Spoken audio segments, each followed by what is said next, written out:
¿Qué tal? ¿Cómo les va? Bienvenidos a otra edición de Un Mundo Alucinante. Es un viaje a un mundo fantástico, mágico y lleno de imaginación, que es el mundo de los libros.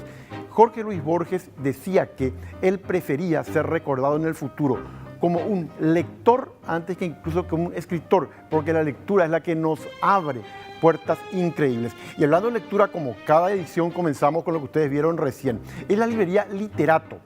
La librería Literato está en la calle San Juan 23, 1713, detrás del Shopping del Sol. Es un ambiente acogedor, hay una variedad de libros y sobre todo lo que ustedes podían ver, la magia de encontrarse sumido en un mundo de imaginación y de fantasía. Y hablando de librerías, pasemos ahora a las bibliotecas. Vamos a recorrer hoy una biblioteca que se llama luego Biblioteca de Libros Raros, Biblioteca Beinecke de Libros Raros. Está en la Universidad de Yale en Connecticut, New Haven.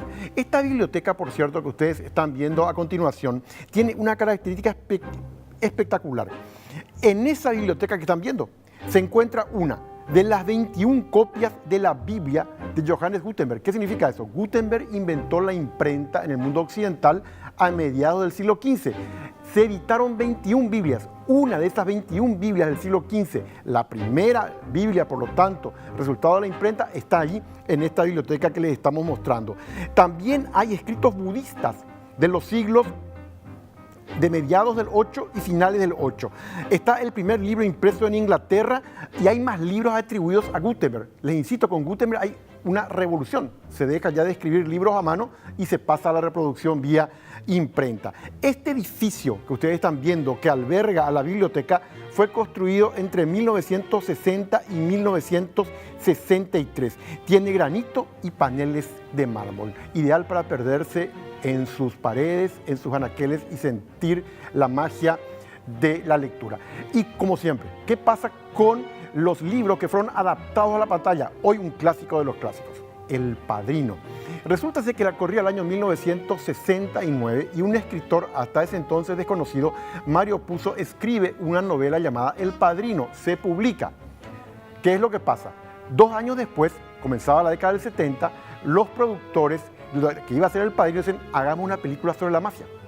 Y qué mejor que la novela El Padrino. ¿Por qué? Porque retrataba la mafia desde adentro, tal como funciona con sus ritos de lealtad, traición, anhelos, sueños, frustraciones, en base a lo que se llama una familia mafiosa. Y se eligió una familia, por cierto, ya ustedes van a ver después, la de los Mortillaro. Esta familia mafiosa sí existió realmente en Italia. Hasta ahí el libro de Puzo. Compran los derechos y deciden, hagamos la película. Y al hacerse la película, esta se estrena un 15 de marzo del año 1972. Y escuchen bien para la época. La película costó $6 millones, pero en el primer fin de semana después del estreno ya había recaudado $30 millones. La historia es muy conocida. Es la familia Corleone y su tema musical de los mejores de la historia del cine, el tema de amor del Padrino. La familia Corleone era una de las 5 familias que controlaban la mafia en la ciudad de Nueva York. Esta familia Corleone tenía como jefe máximo ¿a quién? A Don Vito Corleone. Claro, ustedes me dirán, por supuesto, ¿quién sino? Marlon Brando, en lo que para unos es el mejor papel de la carrera de él. Y varios hijos. Uno de sus hijos era Michael, que ejercía ahí el papel nada menos que Al Pacino, que por cierto se ganó la gran responsabilidad de ser el heredero en la película de Don Vito Corleone. Lo que hace la película es eso, retrata desde adentro las relaciones de la mafia con el poder, lealtad, pacto de silencio, lo que significa la rivalidad con los otros grupos mafiosos, cómo se distribuyen las diferentes zonas de una ciudad como Nueva York. Esta película, les reitero, fue tan buena su recepción que al año siguiente, fíjense que obtuvo 3 Oscars muy importantes. Oscar a la mejor película. Estuvo el Oscar Marlon Brando y fue Oscar también al mejor guión adaptado. Estamos hablando nosotros de la adaptación del guión que lo hicieron Mario Puzo y el propio Francis Ford Coppola. Ustedes saben que se hizo en el 2008 un ranking de las 500 mejores películas de la historia para la revista Empire y la película que salió como la mejor de la historia es El Padrino, de Francis Ford Coppola. Y siguiendo con nuestra sección en torno a qué libros leen y recomiendan personajes públicos en Paraguay, llegamos hasta el senador Fidel Zavala. ¿Qué lee? ¿Qué recomienda? Veámoslo ahora mismo. En un libro que siempre recomiendo a la gente, que me gustó, se llama ¿Por qué fracasan los países?, de Daron Acemoglu. El libro realmente habla por qué los países desarrollados están y los atrasados están como están, ¿verdad? Y que todo radica realmente en las políticas públicas, en la clase política, en la construcción de instituciones, en una democracia inclusiva, ¿verdad? Que no sea para algunos pocos, ¿verdad? Y una justicia independiente. Realmente vale, porque ahí está el diagnóstico de por qué Paraguay está hoy así. ¿Y por qué Paraguay está hoy así? Justamente respecto a lo que decía Fidel Zavala, tiene que ver con esta entrevistada. ¿De dónde venimos? Para no perderse, de Elvira Olmedo Zorrilla, compañera nuestra de ABC, Aquel Tallí Amarillo. La experiencia terrorífica de un hombre y una mujer bajo la dictadura de Stroessner. En instante estamos con Elvira.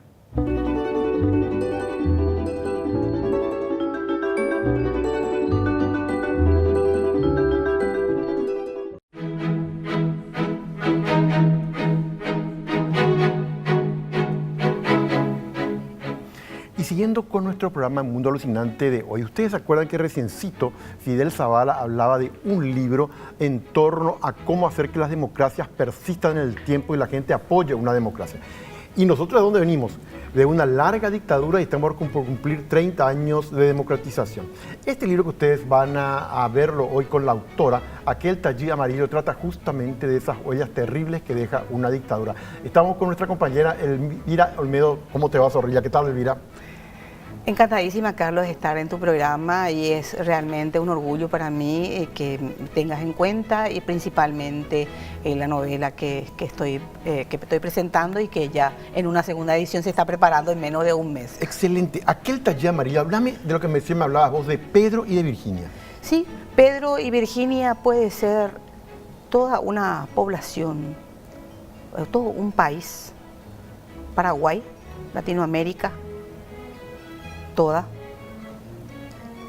un hombre, una mujer, una familia que está en dictadura, y todas las diferentes etapas de sus vidas, cómo viven dentro de esa dictadura, que por supuesto cercenan las leyes más elementales de los derechos humanos, a una educación, a una vida digna, a educarse, a pensar por sí mismo, a pensar diferente, a criar sus hijos como en libertad.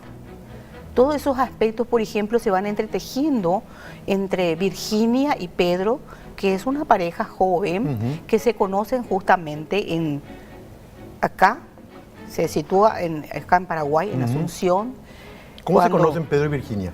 Y se conocen justamente en la Procesión del Silencio, en la última Procesión del Silencio, que fue en 1988, acá en Asunción, justamente en donde la jerarquía eclesial se comprometió decididamente a apoyar a todas las personas que en ese mismo momento estaban tratando de salir de tanta miseria. ¿Y cómo enfrentaron Pedro y Virginia a la dictadura en su nivel personal? ¿Qué huella les dejó?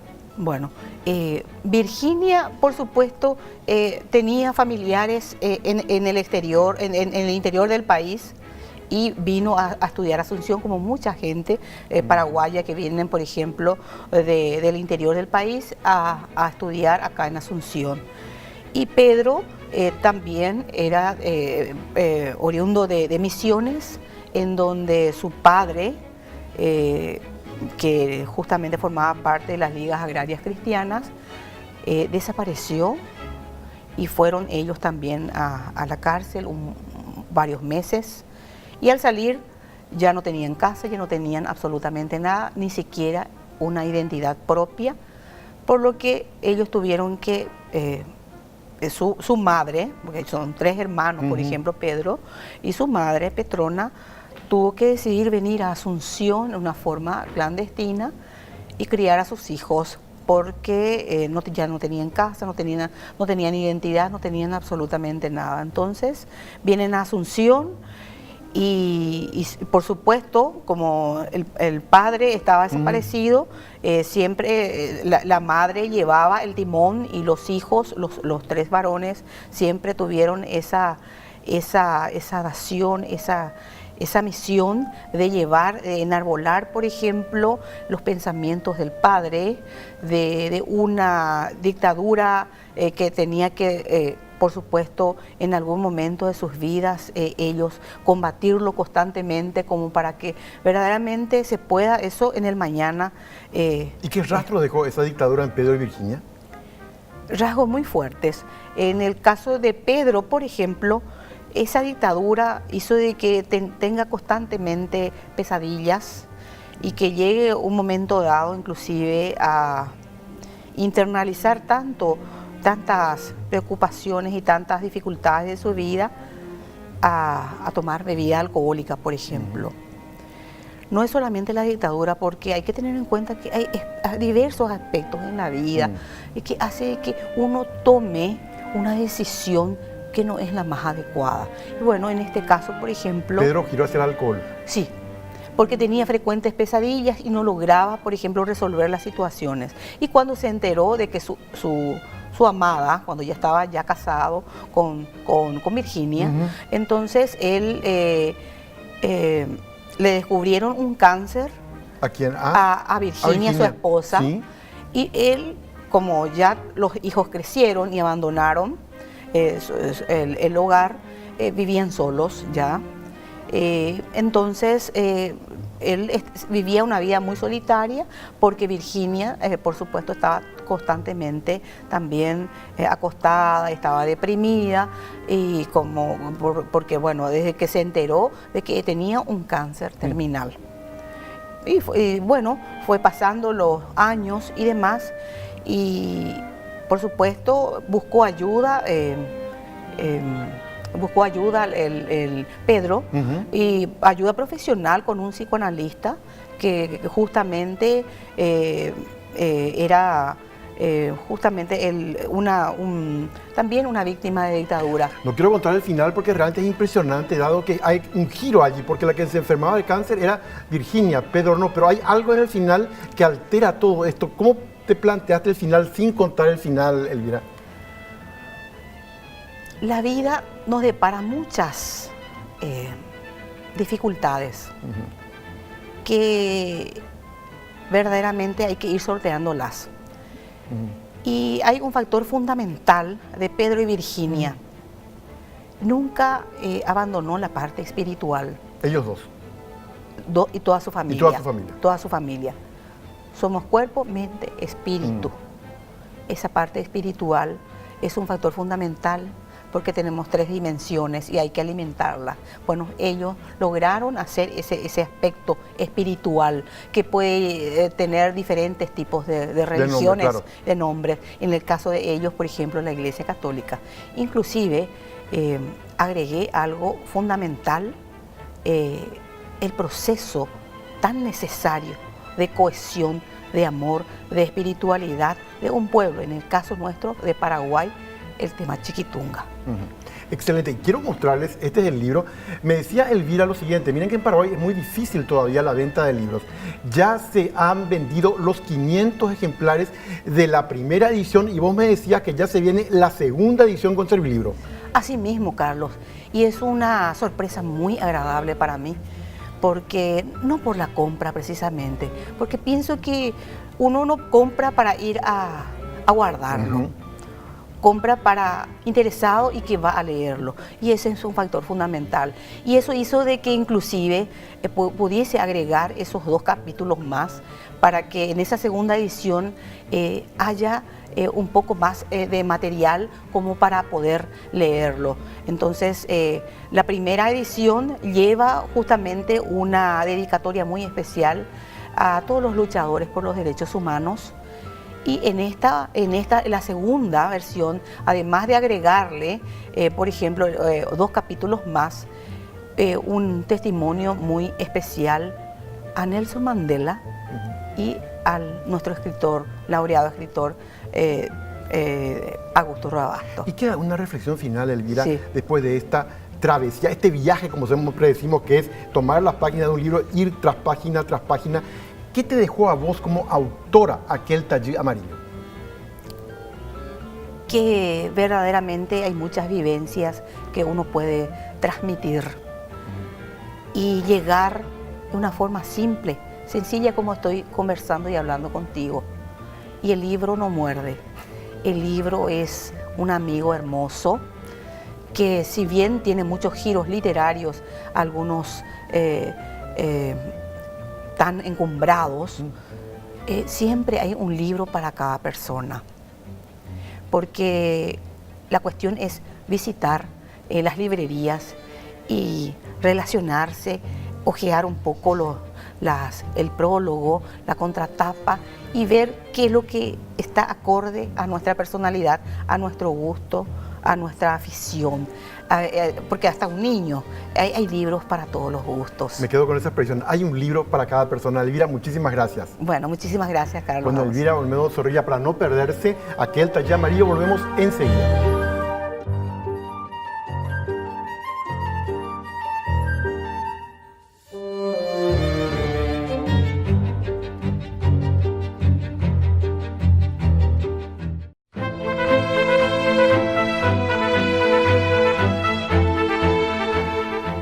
Y realmente ahora pasemos a una diputada muy conocida, por cierto, ya, Katia González. ¿Qué libro ella recomienda específicamente? Vean este informe. Un rey, la sociedad de la transparencia. En realidad él escribe muy sencillo, es uno de los filósofos, digamos, modernos que plantea en esta pequeña reflexión filosófica la sociedad que estamos viviendo hoy, esa sociedad digamos, envuelta en una pecera, ¿verdad? Que tanto construye la transparencia, cómo hoy se manifiesta el tema de las redes sociales, el tema de todo lo que hace a las nuevas tecnologías, una propuesta muy interesante, ¿verdad? En donde también se inserta un poco todo lo que hace a la realidad política, ¿verdad? Cómo deberían funcionar los órganos con transparencia, ¿verdad? Con digamos, virtuosismo, pero también debemos entender de que esa transparencia tiene que construir, ¿verdad? Así que la propuesta de Jun es muy interesante. Y reciencito, cuando hablábamos con Elvira Olmedo Zorrilla sobre su libro, aquel taller amarillo, que es el conjunto de huellas que deja una dictadura, este libro que hizo historia, les puedo asegurar que para toda persona que quiera entender cómo el poder absoluto lleva a una ceguera total, está Macbeth, de William Shakespeare. Esta tragedia de Shakespeare data en realidad de 1606. Su publicación habrá sido ya por el año 1023 aproximadamente. ¿De qué trata Macbeth? Macbeth es un caballero del rey de Escocia que va con otro compañero cabalgando. Se le presentan 3 brujas y las 3 brujas le hacen justamente predicciones sobre su futuro. Macbeth, creyéndose que era todo cierto, porque una de las predicciones coincidió, dijo, esta es mi oportunidad. ¿Y qué significa esta es mi oportunidad? Yo puedo llegar con cualquier medio al poder porque esto está destinado para mí. Y comienza a matar a diferentes personas cercanas a él. Y con su esposa, Lady Macbeth, forman una pareja infernal donde van buscando el poder por sí mismo. No les cuento el final, desde luego, de la tragedia. Es un libro cortito, ideal para leerlo, porque termina realmente en un baño de sangre que tiene mucho que ver con el poder absoluto. Es una de las mejores reflexiones sobre el poder, la ambición desmedida y la utilización de las otras personas meramente como una cosa para escalar. Macbeth, imprescindible para los que quieran entender el poder absoluto en cualquier época de la historia. Cuando hablamos de libros disponibles ahora en nuestras librerías, comencemos con este, La Metamorfosis, de Franz Kafka, que está en la librería Literato. Probablemente sea una de las obras centrales del siglo XX. Fue publicado el libro en 1915. ¿Qué pasa? Gregorio Samsa es un vendedor. Él le mantiene a su familia. Una mañana amanece y él siente que se está convirtiendo en un insecto.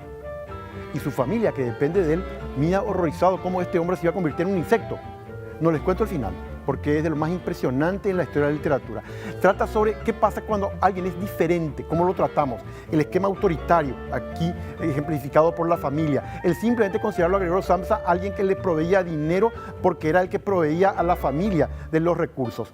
Y a medida que se va convirtiendo en un insecto, es una metáfora del ser humano cuando se va cosificando por los demás, se va volviendo meramente un objeto. La Metamorfosis es una novela corta de Franz Kafka que trata justamente sobre el ser humano frente a lo que significa la familia, cuando la familia es símbolo de poder, de autoridad y autoritarismo.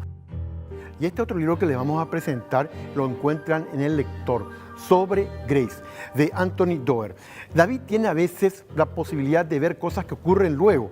Sus premoniciones, por ejemplo, le puede saber con anticipación cuando un vecino va a ser atropellado por un autobús o que se va a enamorar de una mujer en un supermercado. O sea, lo que David sueña luego se concreta.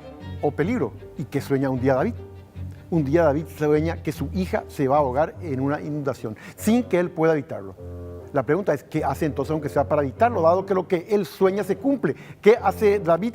Sobre Grace, de Anthony Doerr, les recomiendo especialmente a los amantes del género de suspenso y psicológico. Disponible en El Lector.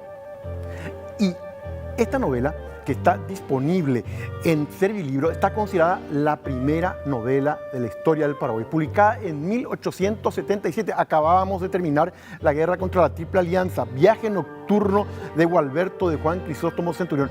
Juan Crisóstomo Centurión fue uno de los jóvenes a los cuales Carlos Antonio López envió a Europa para que se formen. Él hablaba inglés, hablaba francés, tuvo una buena formación, volvió, participó en la guerra, fue hecho prisionero y años después rememora esa guerra terrible. Y pocos años después, ya en 7 años se publica esta novela, y que es como un viaje nocturno, por eso también el otro nombre, hacia un pasado terrible que nos estaba dejando huellas que durarían muchísimos años. Si quieren un libro cortito, que está considerada la primera novela paraguaya y que trata de recuerdos de la guerra contra la Triple Alianza, les recomiendo este libro que está disponible, ¿dónde? En Servilibro. Hay librerías que nos dejan en nosotros una impresión para siempre.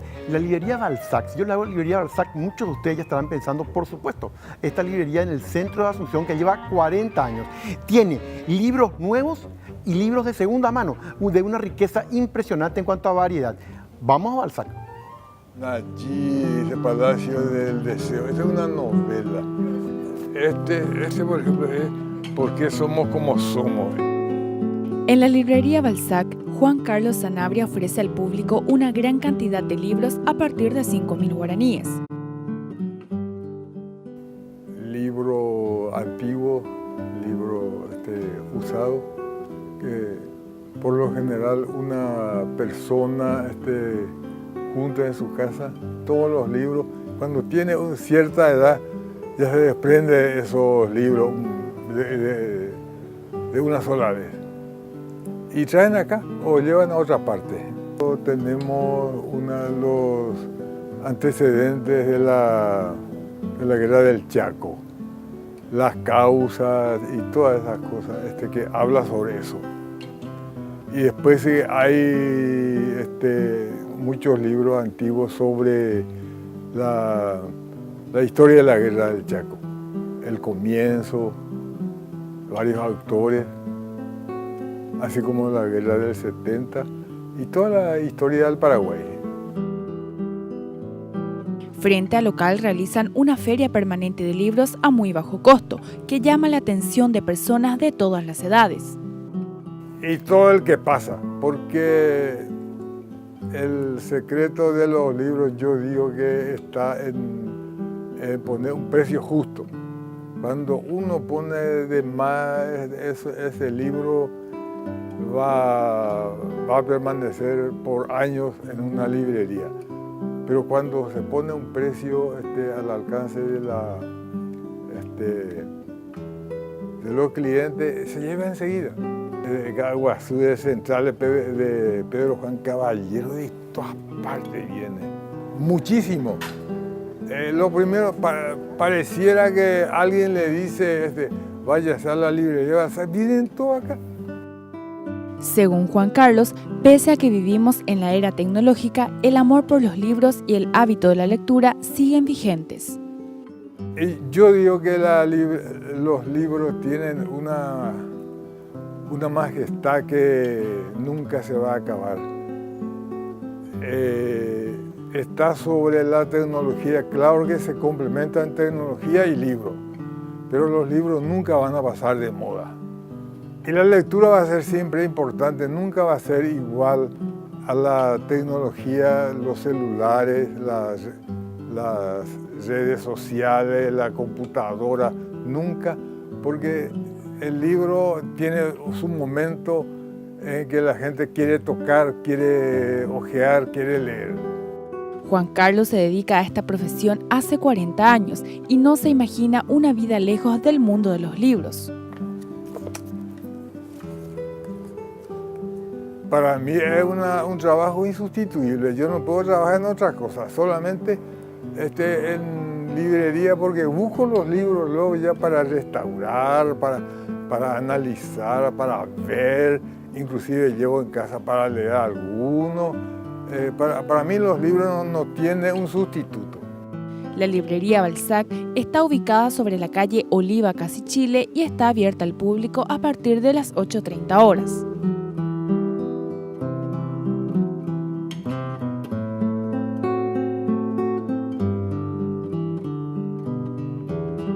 Qué verdad, decía recién Juan Carlos Sanabria en esta magnífica librería Balzac. Los libros tienen una majestad que no tiene otro objeto. Y aquí viene el tema de una reflexión que nos dejaba Elvira hoy. Ella decía, hay un libro para cada persona. No hay que desesperarse. Cuando uno siente que el niño o la niña, señor, señora, quiere leer, llévele a una librería que la propia criatura le diga a la vendedora, quiero este tipo de libros, y que le conduzca hacia los libros que le van a gustar, que son parte de sus afectos, porque la lectura en su origen tiene que ser siempre a través del placer. Nos encontramos la próxima semana.